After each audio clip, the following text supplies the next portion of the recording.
Welcome back, Math 110 students. We're going to continue with lesson 3.5 today. This is going to pick up where we left off last time, but we're going to start working on the ability to translate statements into symbols.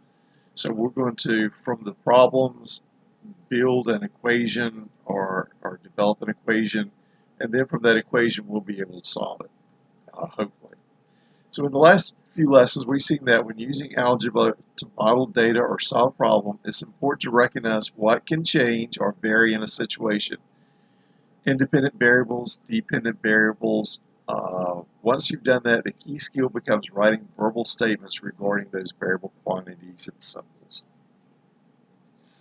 So if you work a part-time job making $9 per hour, the number of hours you work per week might vary. If you represent the hours using H, then 9H describes your pay for working 8 hours. So this kind of gives you a preset formula for coming at the end of the week, looking at how many hours you posted. Just say, whoop, all I have to do is go 9 times whatever those hours are. You could put them into Excel, reference the cell that you put the hours in, and then out pops your pay for the week. If a rectangular parking lot is designed to be 120 feet long, but the width hasn't been decided, then the area is unknown. But we could use W for the width, A for the area, then the equation A is equal to 120 W describes the area where the W would be the width in feet. So again, you could set it up in Excel. Here's your formula. Put reference W in a cell, so it'd be 120 times that cell reference, and that would give you the area as soon as you populate it. If you plan to study a certain number of hours this week, then 3 hours more the next week because you have a test coming up, you can use N for the number of hours this week and then N plus 3 for the number of hours the next week. And again, being able to develop these formulas lets you pass this information on to other people, set up in Excel files, just do a lot of different things for it.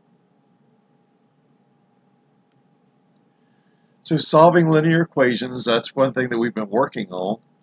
We kind of developed that so that we isolate what the variable is we're trying to solve for, and then use our skills to go through and do those. Add same quantities, subtract same quantities, multiply, divide.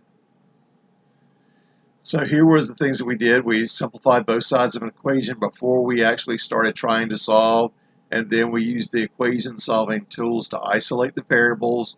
Make sure you do the same thing to both sides of the equation when we actually started solving.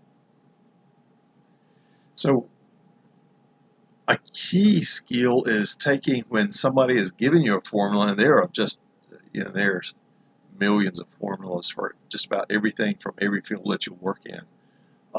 Simple areas is what we usually start out with. You may know two things that are just not given. If you know the length and the width, you find the area.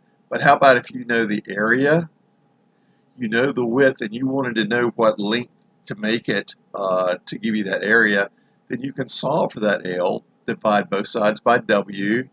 You get the A over W is equal to L. The W is canceled out.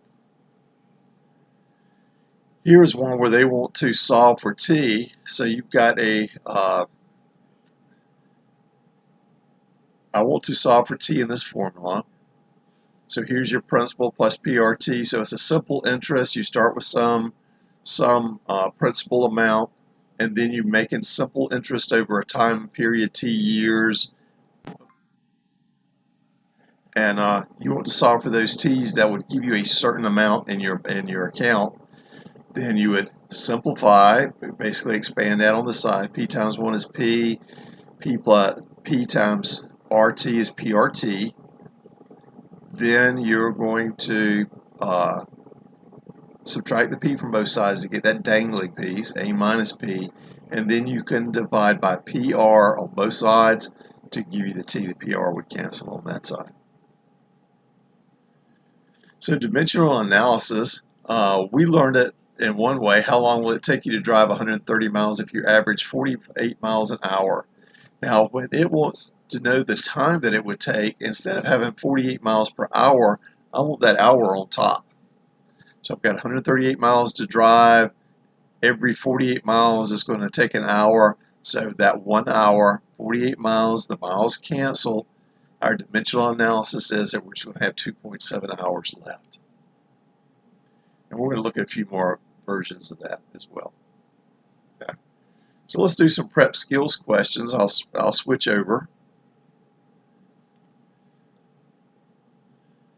Go to OneNote. And then hopefully I've got enough room over here to work these out. Expand this a little bit more. There you go.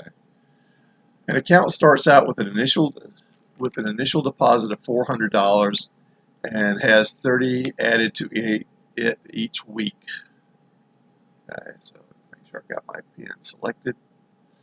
An account starts out with an initial $400 deposit and has 30 added to it each week. Write an expression using W to describe the total deposits after W weeks, using variable W to describe the total deposits after W weeks. Okay, so I want to write this. So I've got some amount. I will have 400 initial plus my 30 times the W weeks. So in 6 weeks, I would have 6 times 300, 180 plus 4, $580.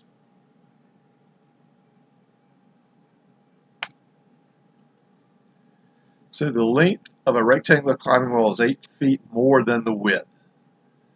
So the length is 8 more than the width. So here's the width. And 8 more gives us the length. So the length is 8 more than the width. Write two expressions, one describing the length and one describing the height. Okay.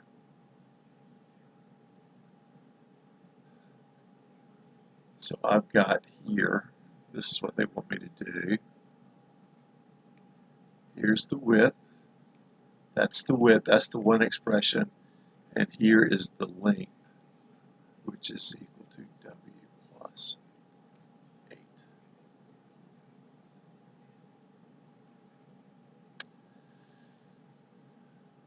So these truffles are on sale for $12 per pound. Write an equation that describes the cost of buying truffles if you plan to spend $20. So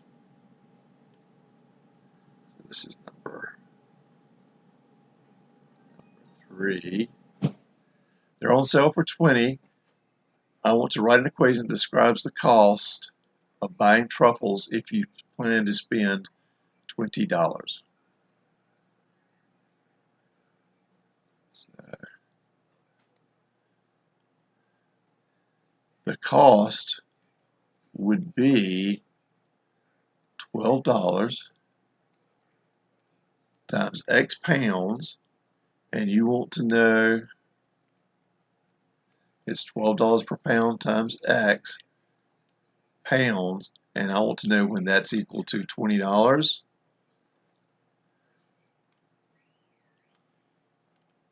And then we can solve that.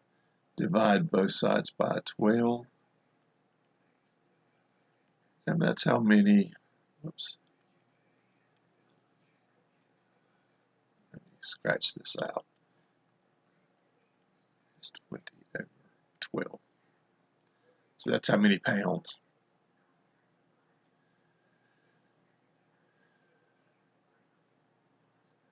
So let's work on solving some more equations. Once we got it into equations, we need to develop our skills again. So I'm going to do A. Here's our 3x plus 5 is equal to 20. And I want to solve for x, but all of this is kind of glued together for the moment. And I want to focus on that being on one side, but I want to take care of all the dangling stuff first. Here's the stuff over to the side.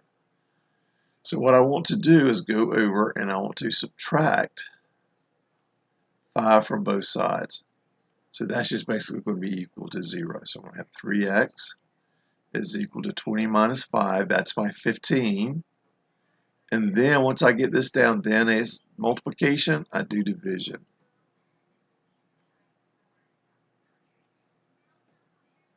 So x is equal to 5.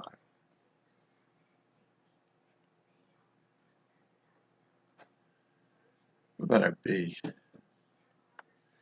A groundskeeping crew can mow 12,000 square yards in an hour. How long will it take to mow a 125,000 square foot field? So the how long, that tells me I need time on top. So here's my rate. 12,000 square yards in an hour, or 1 hour, I can do 12,000 yards squared. Okay. How long would it take to mow 125,000 square foot 125,000 square foot field? So I've got this 125,000 foot squared. But now this will give me, if this were yards, that would cancel out directly. So I've got to do something in here to get these conversions. Okay, I got to go from a yard to a yard here to give me the hours correct. So I know 1 foot is the same, 3 foot, sorry, 3 feet is 1 yard. So that gets rid of one of these. That'll get rid of one of the yards, but I've got to do it again. Okay, so that'll be feet squared. That'll be those two. My yard squared is my yard times the yard. So this result is 125,000 divided by 12,000 times 9 from the 3 times 3. If I grab my calculator real quick, 125,000 divided by 12,000 divided by 9. It looks about 1.16 hours. About 1 1/4. Okay, or 1.16. Okay.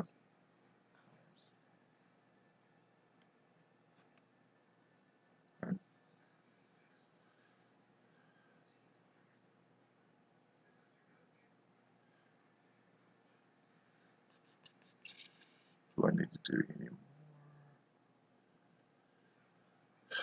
Let me talk you through here.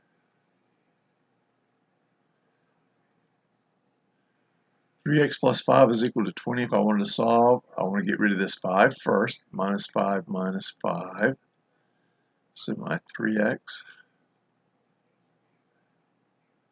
is 15. And then I divide both sides by 3 to give me x equal 5. Here, I want the multipliers to start out with both sides times 3. Okay, so let's look at that down here. Y minus 5 over 3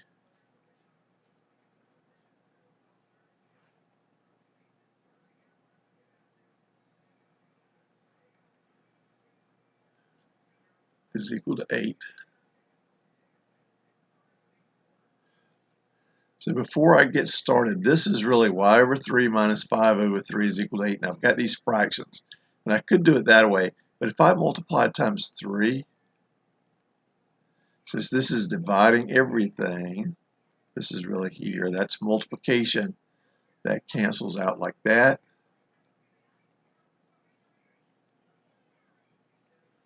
My 3/8 are 24, and then all I have to do is just take care of that dangling.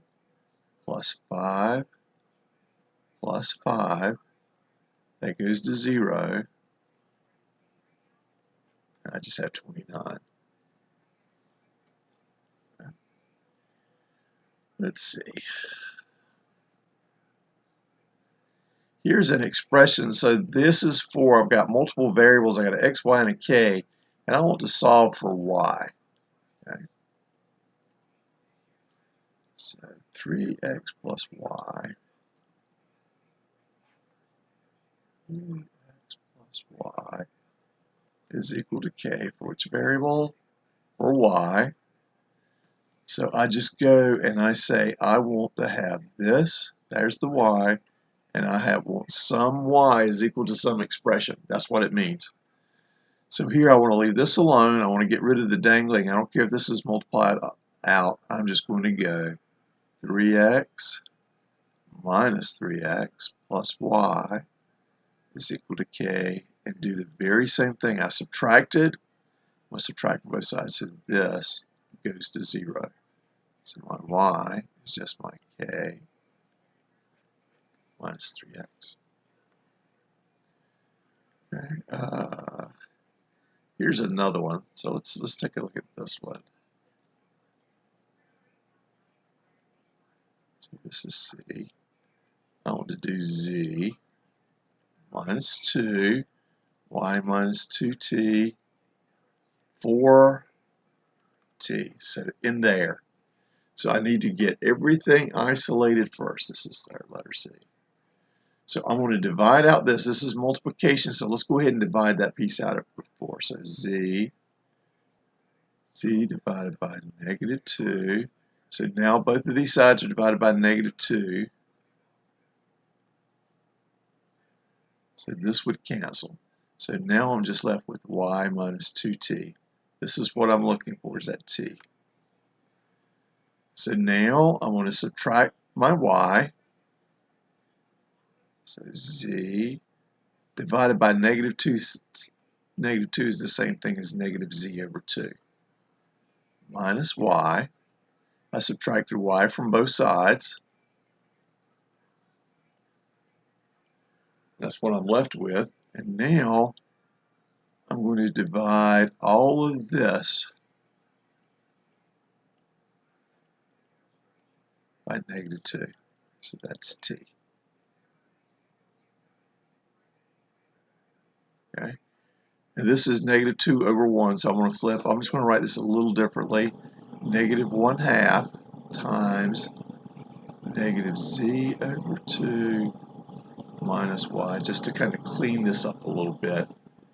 And then I can rewrite this is the negative, so 1/2. Multiply that negative 1 here, z over 2 plus y. Okay. So let's go back to the slides and then finish up.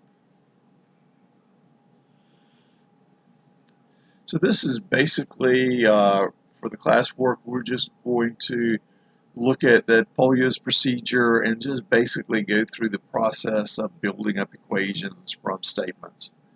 Here we looked at just previously, Jack and Diane are going to start saving for retirement. They'll deposit $1,000 in an account to start out. Then they plan to deposit $50 each month. How long will it take until they deposited $4,500? So what do we got to start with, working with? We know that there's $1,000 to start, $50 each month. And then what are we looking for? What is the whole purpose of this? We want to know how long until the account contains $4,500. So we want time. So if I did this kind of by shorthand, like if I just kind of klooch this together, I'd say, well, how much do I need to save up? Well, I've started with 1,000, so I still need 3,500, and I'm doing $50 per month, so that would be 70 months. So that's basically, here's kind of a quick way to do this. And then I would do a quick check. 50 times 70, that's our 3,500. That gives us our 4,500. Okay. But let's do this in terms of our algebra. Like I said, if we do it in terms of algebra, we can develop this in Excel, put all the formulas in, and just wait to put, here's the amount that I want to do. Well, how long will it take to do that? I just put this number in cells and let everything kind of ripple through. So here's I want to do this using algebra, okay, the very same problem. So I'm going to, what kind of variable we're going to do? Let's do m is equal to the number of months, something that's useful that we're using, that kind of correlates. Here's the m and months kind of go together. And then if $50 is deposited each month, how much would be deposited after n months? And then use this to write an equation to describe the problem. So here's our 1,000 plus 50 times the number of months M. I want to know when that's equal to 4,500. And then algebra I want to solve. I want to get rid of, I'm solving for M, so let's get rid of the danglings, minus 1,000 on both sides. Then we're left with 50M is 3,500. That's the 4,500 minus the 1,000. Multiplication, I'm looking for the M, so I divide out the 50, both sides, and it lets us know M is equal to 70 months. Okay, and again, we would like to generalize this thing. I would like to have some equation that I can deal with. You just give me what each thing means. I'll build the equation in Excel, reference different cells, and maybe we can put enter the number of hours here, number of months, total amount that you would like to have, and then it'll give you these things. So here's our generalized. Here's the things that we're going to use. M is the number of months. T is the total amount that we would like to have. Some initial deposit, and I do a monthly deposit. And I want to solve for the number of months. So here, and we're dealing with just the formula. Subtract out that. I want to know M. Subtract out the i's. So now I've got D times M is equal to T minus I. I can't combine this because I haven't put numbers in here yet. This is just all algebra. So now I divide out my D, divide both sides by D, and then M says give me the total amount minus the initial amount, divide it by the monthly deposit, and that'll be the time in months. Okay. So that was lesson 3.5. I hope you found it helpful, and we'll see you next time.